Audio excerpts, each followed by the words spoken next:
When I was in the 4th grade, chili used to be on the school menu a lot, and I was a huge fan of it.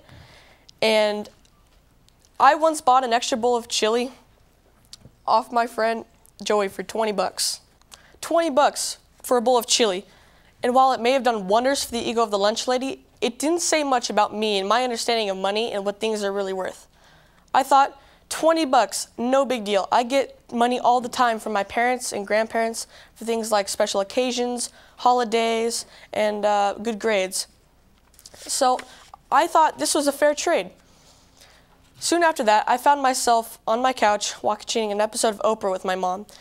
The segment we were watching was featuring a story on child trafficking in Ghana, Africa. Trafficking is basically slavery. Now, slavery is such an ugly word, and I can't even tell you how many times people have come up to me and said, it'll be more comfortable if you use the word forced labor.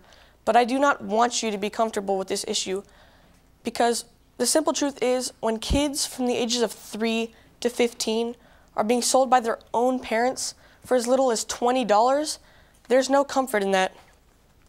In Ghana, fishermen are taking these enslaved kids hundreds of miles away from their families and putting them into dangerous situations.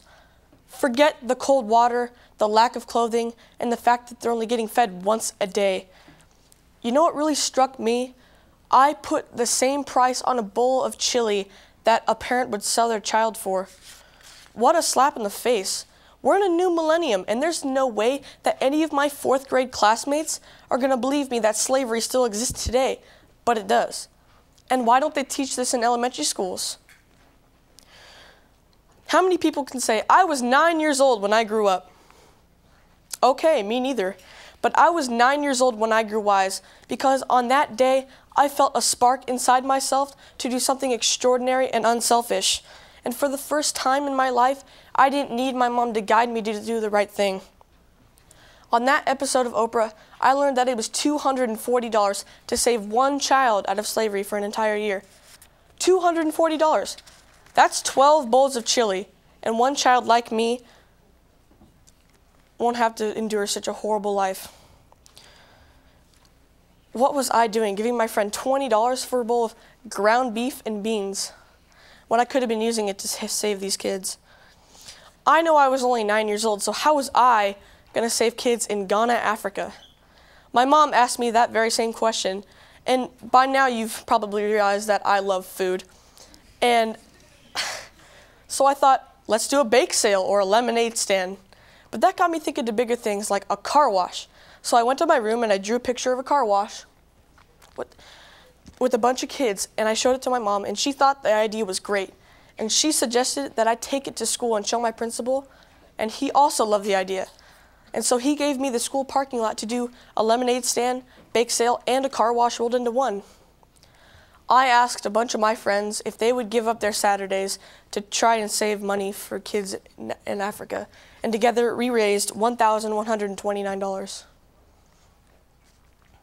We can save 4 children right now, and we're going to make more money throughout 2007.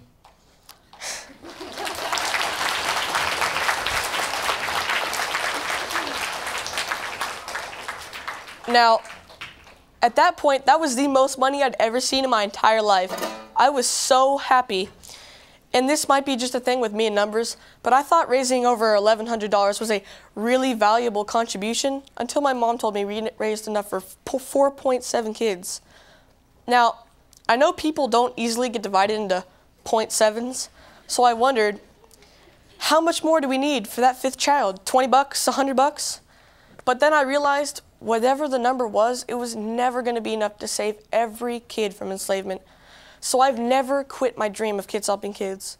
And to date, we have raised over $150,000.